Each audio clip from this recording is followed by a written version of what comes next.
नमस्कार, India voice देख रहे हैं आप और मैं हूं आपके साथ शिवम दुबे। इंडिया वॉइस के खास प्रोग्राम खबर दिन भर में आप सबका स्वागत है। रुक करेंगे खबरों की ओर। आपको बता दें कि दिल्ली के मुख्यमंत्री अरविंद केजरीवाल आज भी आबकारी नीति मामले में ईडी के सामने पेश नहीं हुए। आपको बता दें कि आम आदमी पार्टी की ओर से इस बारे में जानकारी दी गई है। आम आदमी पार्टी ने सोशल मीडिया प्लेटफॉर्म के जरिए कहा कि ईडी का समन गैर कानूनी है, इसलिए अरविंद केजरीवाल ईडी के सामने पेश नहीं होंगे। वहीं बीजेपी के नेताओं ने कहा कि कानून से ऊपर कोई नहीं है। वहीं सीएम अरविंद केजरीवाल के घर दिल्ली पुलिस क्राइम ब्रांच पहुंची। आपको बता दें कि पुलिस नोटिस देने के लिए पहुंची हुई थी।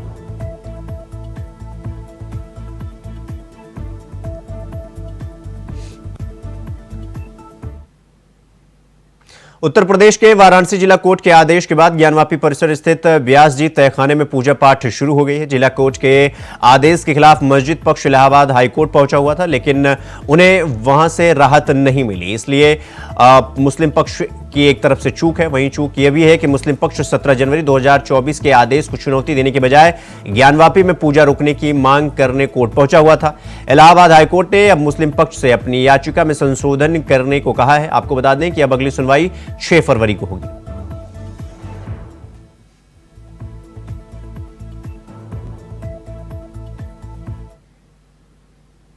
उत्तराखंड के मुख्यमंत्री पुष्कर सिंह धामी ने कहा कि साल 2022 में विधानसभा चुनाव के दौरान भाजपा ने जनता से यह वादा किया था कि नई सरकार के गठन होते ही यूसीसी को लागू करने के लिए कमेटी का गठन करेंगे। लिहाजा सरकार के गठन के बाद हुई धामी सरकार की पहली कैबिनेट बैठक में ही समान नागरिक संहिता बनाने के लिए एक विशेषज्ञ समिति के गठन का निर्णय लिया गया। 5 तारीख से विधानसभा शुरू हो रही है और 6 तारीख को ड्राफ्ट को विधानसभा में पेश करेंगे और सभी से कहेंगे कि इसको लागू करने के लिए सहयोग दें और उत्तराखंड में इसे लागू भी करेंगे।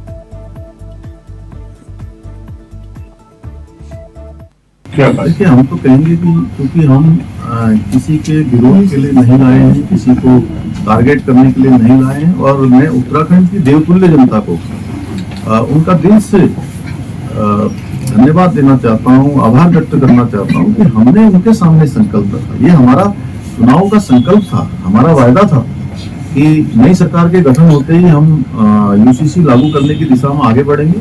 हम इसको विधेयक के रूप में लाएंगे और उत्तराखंड की देवतुल्य जनता ने हमको मौका दिया सरकार में आने के, उन्होंने आशीर्वाद दिया, तभी हम सरकार में आए और सरकार में आने के बाद हमने पहला काम यही किया।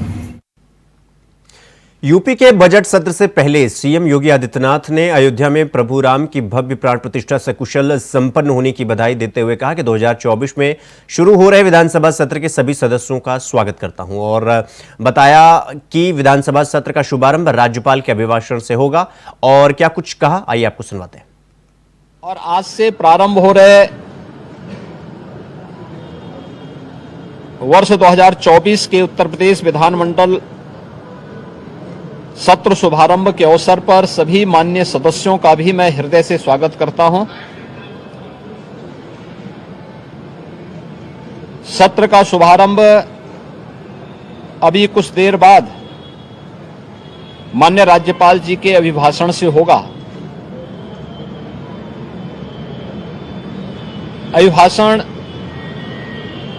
सरकार की उपलब्धियों और भावी योजनाओं का एक बहुत महत्वपूर्ण दस्तावेज होता है और किसी भी सत्र के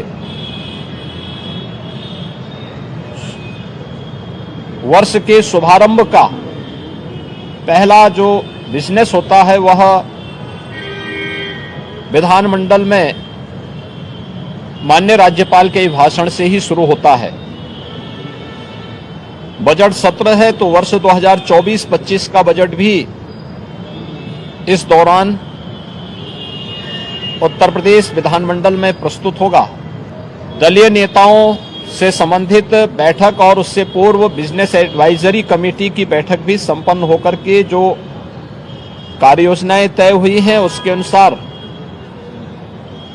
सरकार ने अपनी पूरी तैयारी भी की है। उत्तर प्रदेश विधानमंडल 25 करोड़ जनता जनार्दन की आशा आकांक्षाओं और अपेक्षाओं का एक केंद्र है। जनता से जुड़ी हुई हर सुख दुख से जुड़ी हुई घटनाओं को उल्लास और विषाद से जुड़ी हुई घटनाओं का ये साक्षी है। मुझे प्रसन्नता है कि उत्तर प्रदेश विधानमंडल पिछले खबरों में आगे बढ़ेंगे। अगली खबर लखनऊ से है, जहां समाजवादी पार्टी के अध्यक्ष अखिलेश यादव ने कहा कि उत्तर प्रदेश में व्यापार करने में आसानी नहीं है बल्कि अपराध करने में आसानी है। भाजपा की सरकार में ये वो प्रदेश बन गया है जिसमें न्याय के लिए लोगों को आत्महत्या करनी पड़ रही है। इस सरकार में भ्रष्टाचार के लिए जीरो टॉलरेंस ही जीरो हो गया है। उत्तर प्रदेश में ऐसी लूट कभी नहीं हुई। जो लोग जीरो टॉलरेंस का नारा देते थे वो कानून व्यवस्था में जीरो है।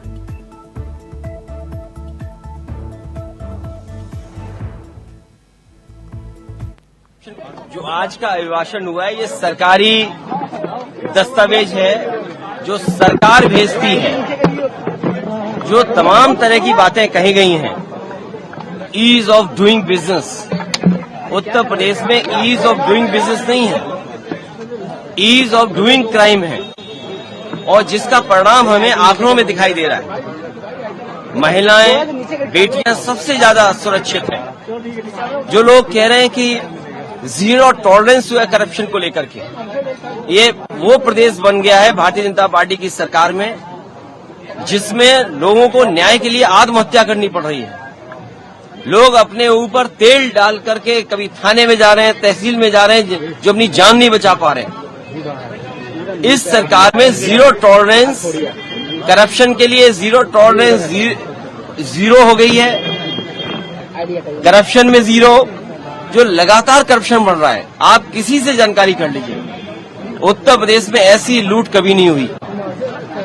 जो लोग जीरो टॉलरेंस का नारा देते थे वो कानून व्यवस्था में जीरो हैं, भ्रष्टाचार रोकने में जीरो हैं, और सच्चाई में तो ये है कि पीडीए के हक को छीनने में नंबर 1 है। तो वहीं लखनऊ में यूपी विधानसभा में सपा सदस्यों ने हंगामा कर दिया, जहां महंगाई, बेरोजगारी, कानून व्यवस्था को लेकर नारेबाजी की जा रही है। तो वहीं यूपी विधानसभा जय श्री राम के नारों से गूंज उठी। आपको बता दें कि एनडीए विधायकों और मंत्रियों ने जय श्री राम के नारे लगाए। तो वहीं विधानसभा की कार्रवाई शुरू होते ही बीजेपी के सभी विधायक और मंत्री जय श्री राम नाम का पटका डालकर सदन में पहुंचे।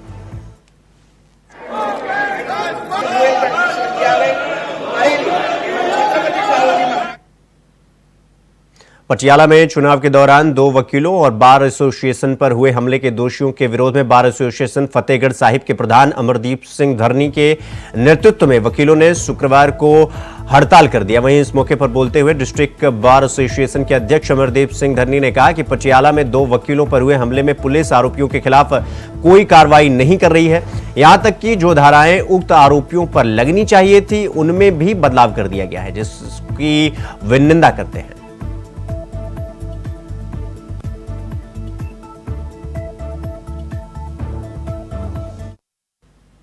अगली खबर लखनऊ से है, जहां मलिहाबाद में 3 लोगों की गोली मार करके हत्या कर दी गई है। आपको बता दें कि जमीन की पैमाइश के दौरान ताबड़तोड़ गोलियां चली, जिसमें पूरा इलाका दहल गया। फायरिंग में दंपत्ति और बेटे सहित एक पक्ष के 3 लोगों की मौत हो गई। सूचना मिलते ही पुलिस मौके पर पहुंची और मामले को शांत कराया। आपको बता दें कि हत्या का आरोप चचेरे भाई पर है।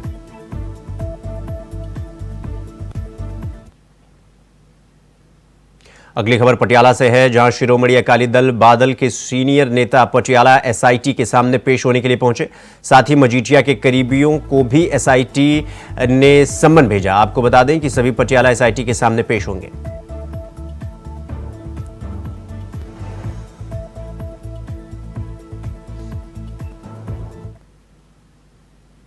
अगली खबर पंजाब से है, जहां मुख्यमंत्री भगवंत सिंह मान की सरकारी अस्पतालों में मरीजों को मुफ्त दवाएं, एक्सरे और अल्ट्रासाउंड उपलब्ध कराने की प्रतिबद्धता के अनुरूप मुख्य सचिव अनुराग वर्मा ने शुक्रवार को सिविल अस्पताल मोहाली में औचक निरीक्षण किया और जमीनी स्तर पर स्थिति का आकलन किया।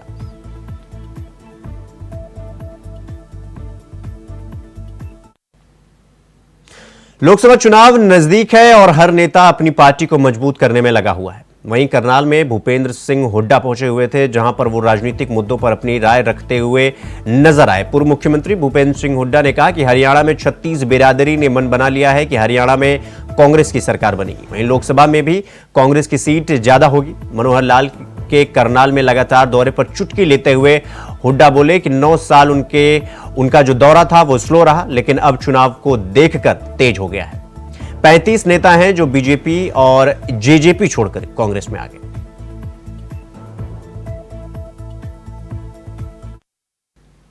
खबरों में आगे बढ़ेंगे। अगली खबर हरदोई से है, जहां हरदोई के कलेक्ट्रेट परिसर में पीआरडी जवानों ने शांति प्रदर्शन किया और डीएम को संबोधित एक ज्ञापन मजिस्ट्रेट को सौंपा है। वहीं इस ज्ञापन में प्रभारी बीओ पर ड्यूटी से हटाए जाने व कोर्ट के आदेश पर भी ड्यूटी न दिए जाने का आरोप लगाकर डीएम से कार्रवाई किए जाने की मांग की है।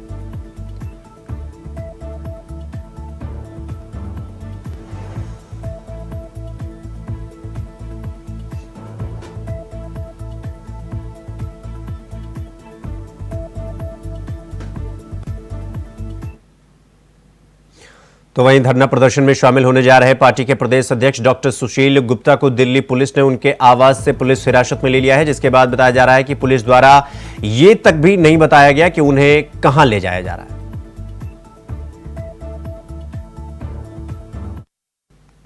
फिलहाल बुलेटिन में रुकेंगे एक छोटे से ब्रेक के लिए। खबरों का सिलसिला जारी है, फौरन लौट रहे हैं। ब्रेक के बाद एक बार फिर आप सबका स्वागत है मेरे साथ। रुक करेंगे अगली खबर की ओर। आपको बता दें कि दिल्ली में आम आदमी पार्टी ने बीजेपी के खिलाफ जोरदार प्रदर्शन किया। दरअसल प्रदर्शन चंडीगढ़ मेयर चुनाव पर हो रहे विवाद को लेकर किया गया। वहीं सीने में खंजर घोंपकर आप कार्यकर्ता का अनोखा प्रदर्शन देखने को मिला। प्रदर्शन के दौरान इंडिया वॉइस के संवाददाता सादिक खान ने आम आदमी पार्टी के कार्यकर्ताओं से खास बातचीत की है, सुनिए। चुनाव में धांधली के आरोप को लेकर आज आम आदमी पार्टी दिल्ली में प्रदर्शन कर रही है। हमारे साथ कुछ लोग मौजूद हैं जो अलग तरह से यहाँ प्रदर्शन कर रहे हैं। आप देख सकते हैं ये आम आदमी पार्टी दफ्तर के बाहर इनके सीने में खंजर नजर आ रहा है। साफ तौर पर आप देख सकते हैं किस तरह से अलग तरह से ये प्रदर्शन करते हुए यहाँ नजर आ रहे हैं। हम बीजेपी दफ्तर से कुछ ही दूरी पर आम आदमी पार्टी कार्यालय पर मौजूद हैं, जिनसे जानेंगे। सबसे पहले आप अपना नाम बताएं। लाडी सरना। लाडी सरना, ये जो खंजर नजर आ रहा है सीने में, क्या है इसका रीजन? ये मैं भारत की जनता को एक दृष्टांत पेश कर रहा हूं, जो पूरी दुनिया का सबसे बड़ा जनसमूह 143 करोड़ का जनसमूह का ये जो लोकतंत्र है, इसके सीने में भारतीय जनता पार्टी द्वारा खंजर घोंपकर इस लोकतंत्र की हत्या की जा रही है। और ये इसको ऑलरेडी लहूलुहान तो कर ही चुके हैं। खंजर घोंप कर ये सत्ता के लोभी हर हाल में सत्ता पाना चाहते हैं, चाहे इनको किसी भी स्तर तक गिरना पड़े, कुछ भी करना पड़े, देश का जितना मर्जी नुकसान हो, इनको सत्ता चाहिए।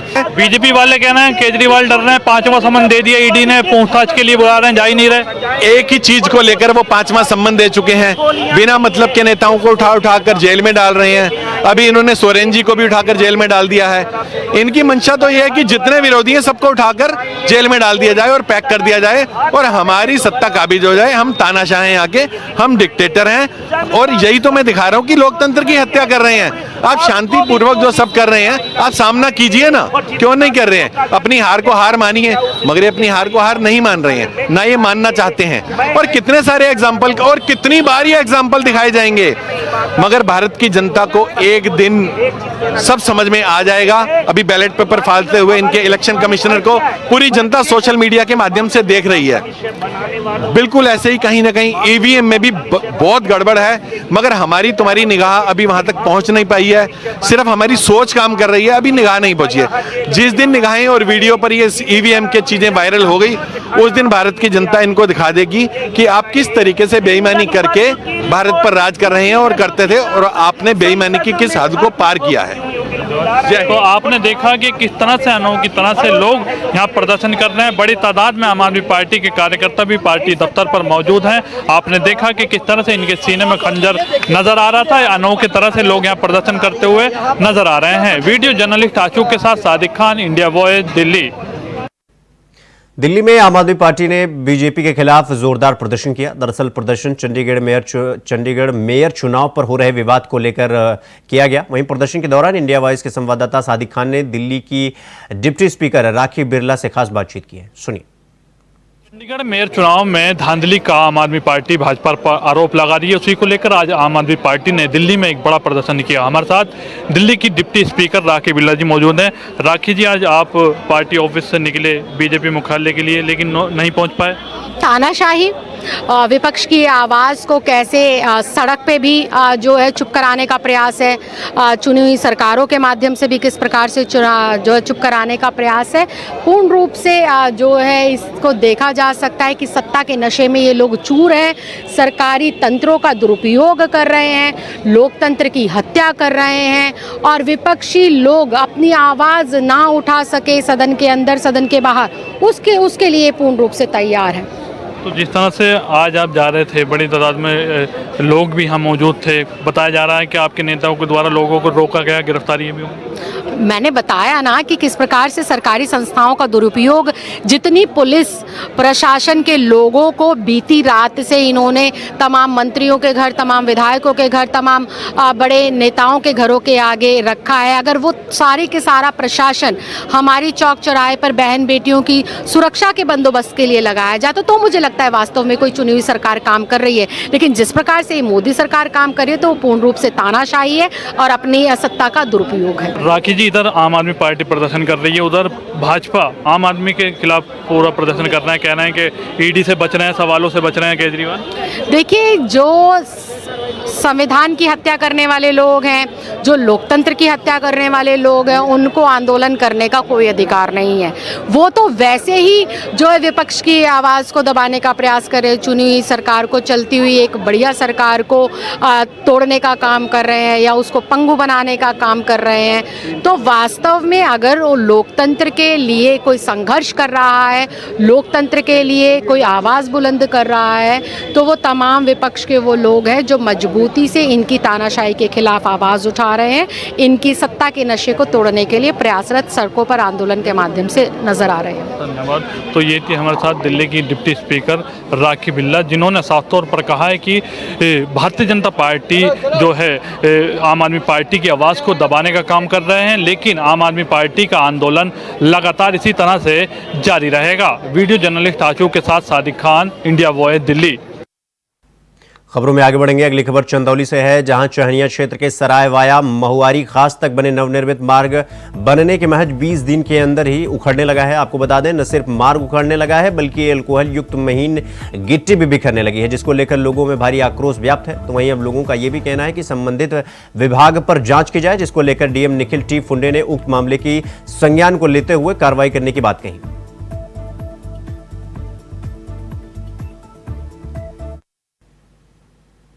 अगली खबर बरेली से है, जहां 5 दिन से घर से गायब बीजेपी नेता का शव नाले में मिलने से इलाके में हड़कंप मच गया। आपको बता दें कि शव मिलने के बाद सूचना पर पहुंची पुलिस ने शव को पोस्टमार्टम के लिए भेज दिया। तो वहीं बीजेपी के नेता का शव मिलने की सूचना पर बड़ी संख्या में बीजेपी के नेता वहां पर पहुंच गए। तो वहीं पर घर वालों का यह भी कहना है कि उनकी हत्या कराई गई।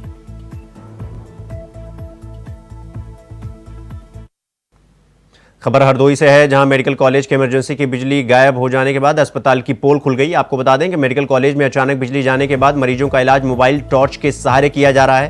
तो वहीं लोगों का यह भी कहना है कि मेडिकल कॉलेज प्रशासन जनरेटर का डीजल बचाने में जुटा हुआ है।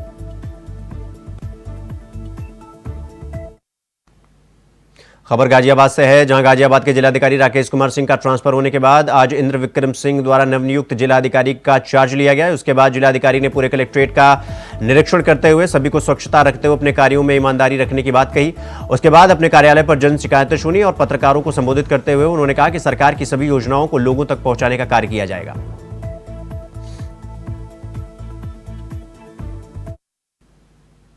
अखिल भारतीय मनरेगा कर्मचारी महासंघ नई दिल्ली के तत्वावधान में देश के विभिन्न राज्यों गुजरात, उत्तर प्रदेश, उत्तराखंड, झारखंड, बिहार, हरियाणा, पंजाब, तेलंगाना, मध्य प्रदेश समेत अन्य सभी राज्यों से मनरेगा कर्मचारी दिल्ली पहुंचे। अपनी वेतनमान और नौकरी परमानेंट सहित 8 सूत्री मांगों को लेकर केंद्र सरकार के समक्ष जोरदार धरना प्रदर्शन कर अपनी मांगों को, समस्याओं को रखने का काम किया।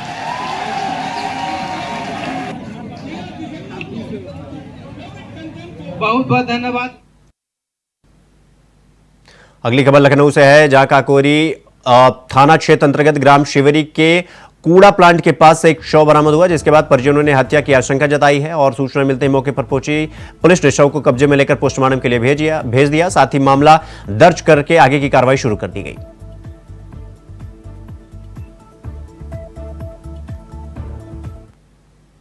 खबरों में आगे बढ़ेंगे। अगली खबर रामपुर से है, जहां दो पक्षों में जमकर लाठी डंडे चले, तो वहीं विवाद के दौरान हुई फायरिंग में एक व्यक्ति की गोली लगने से गंभीर रूप से घायल हो गया। सूचना मिलते ही मौके पर पहुंची पुलिस ने सभी घायलों को इलाज के लिए अस्पताल में भर्ती कराया। वहीं घायलों का इलाज जिला अस्पताल में इमरजेंसी वार्ड में किया जा रहा है। साथ ही घायलों की तहरीर के आधार पर पुलिस ने 4 लोगों के खिलाफ FIR दर्ज कर मामले की जांच पड़ताल में जुट गई।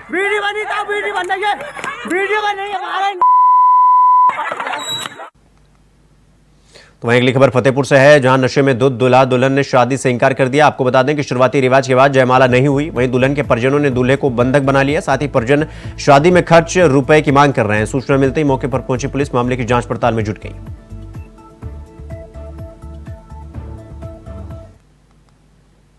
अगली खबर उन्नाव से है, जहां एक युवक के सिर पर वार कर उसको मौत के घाट उतारने का मामला सामने आया है। आपको बता दें कि परिजनों का यह भी कहना है कि उसके साथी जो उसके साथ गया था, उसी ने इनको मार करके वहां से फरार हो गया।